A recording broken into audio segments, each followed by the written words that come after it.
बबलू हाथी सुबह सवेरे अकेले वन में टहलने के लिए निकला। वह अपने ही धुन में चला जा रहा था। लगता था उसके दिमाग में कोई उलझन है जिसे वह सुलझाने की कोशिश कर रहा था। सड़क पर आगे बढ़ते ही उसके सामने चीकू खरगोश भागा। बबलू का पैर उसके ऊपर पड़ने ही वाला था कि चीकू जोर से चिल्लाया। उसकी आवाज सुनकर बबलू ने अपना पैर पीछे खींच लिया। कहाँ खोए हो बबलू भाई? कहीं नहीं, बस कुछ ऐसे ही सोच रहा था। किस बारे में? तुम जानकर क्या करोगे? शायद मैं तुम्हारी कुछ मदद कर सकूं। तुम तो जानते हो आजकल वन में कितनी चोरियां हो रही हैं, पर चोर का कोई अता पता ही नहीं है। इस बात को लेकर वन के सारे प्राणी चिंतित थे। वे वहाँ खुद को सुरक्षित महसूस नहीं कर रहे थे। अरे चीकू भाई, हम मजबूर हैं। हम चोर को पकड़ ही नहीं पा रहे हैं। वह बहुत चालाक है और अपने काम को बड़ी कुशलता से अंजाम दे रहा है। कहीं कोई सबूत ही नहीं छोड़ रहा। हमारे राजा इस बात को लेकर बहुत चिंतित हैं। यही कारण है कि हम सब इस बारे में सोच रहे हैं। अब तुम मेरी इसमें क्या मदद कर सकते हो? मैं कुछ सोचता हूँ, हो सकता है मुझे कोई उपाय सूझ जाए। प्रयास करने में कोई हर्ज तो नहीं है। तुम ठीक कहते हो चीकू, लेकिन वन के गुप्तचर भी अभी तक इसका कोई हल नहीं निकाल सके। इतना कहकर वे चुप हो गए। बबलू की बातों ने चीकू को सोचने के लिए मजबूर कर दिया। चीकू को उदास देखकर बबलू बोला, तुम अपना मन छोटा मत करो। मुझे अच्छा लगा कि तुमने मेरी परेशानी को समझा। कभी मैं भी इस वन के लिए गुप्तचर का काम करता था। एक बार मेरी टांग टूट जाने से मेरे अंदर फुर्ती नहीं रही। तब से मैंने यह काम छोड़ दिया। चीकू, तुम चाहो तो यह काम दोबारा कर सकते हो। वन के प्राणी ज्यादातर दिन में भोजन की तलाश करते हैं, वे रात को आराम करते हैं। तुम दिन रात दोनों में ही भोजन की तलाश में निकल सकते हो सकता है रात को तुम्हें कुछ ऐसी बातों का पता चल जाए जो हमारे काम की हो।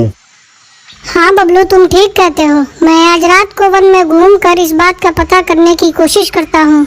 थोड़ी देर बातें करके चीकू अपने बिल की ओर बढ़ गया और बबलू अपने रास्ते चला गया। चीकू के दिमाग में अभी तक बबलू की कई बातें घूम रही थी। उसे समझ नहीं आ रहा था वह बबलू की मदद कैसे करे। दिन भर वह उसी उधेड़-बुन में लगा रहा। शाम होते ही चीकू कुछ सोचने लगा और वह चुपचाप बिल से बाहर निकल आया। चीकू की पत्नी ने देखा तो बोली, इस समय कहाँ जा रहे हो? बाहर खतरा है। खतरा तो सुबह भी रहता है, लेकिन खतरों से डर कर हम भूखे तो नहीं मर सकते। मैं बाहर घूम कर आता हूँ। इतना कहकर चीकू रात को बिल से बाहर निकल आया। कुछ दूर जाकर उसकी नजर बंकू उल्लू पर पड़ी, जो कुछ ही दूरी पर था। वह पेड़ की डाल पर बैठा अपनी गर्दन चारों तरफ घुमा रहा था। वह तेजी से पेड़ की एक डाल से दूसरी डाल पर उड़ रहा था। बंकू की नजर उस पर नहीं पड़ी थी। कुछ सोचकर चीकू पेड़ के पीछे से बाहर निकलकर थोड़ी खुली जगह पर आ गया और वहां से बंकू उल्लू को देखने लगा। बंकू ने चीकू को अंधेरे में भी देख लिया, पर उसने उसमें कोई उत्सुकता नहीं दिखाई और अपनी गर्दन चारों ओर घुमाता रहा। चीकू बड़ी देर तक बंकू की हरकतों पर नजर रखे रहा। वह थोड़ी देर तक खुले मैदान में खड़ा रहा, पर बंकू ने उसे देखकर भी अनदेखा कर दिया। उसने महसूस किया कि बंकू के आसपास चमकू चमगादड़ भी मंडरा रहा था। कुछ देर वन में घूमने के बाद चीकू अपने बिल में लौट आया और सुबह होने का इंतजार करने लगा। अगली सुबह बबलू उसी रास्ते में जा रहा था। रास्ते में चीकू उसका इंतजार कर रहा था।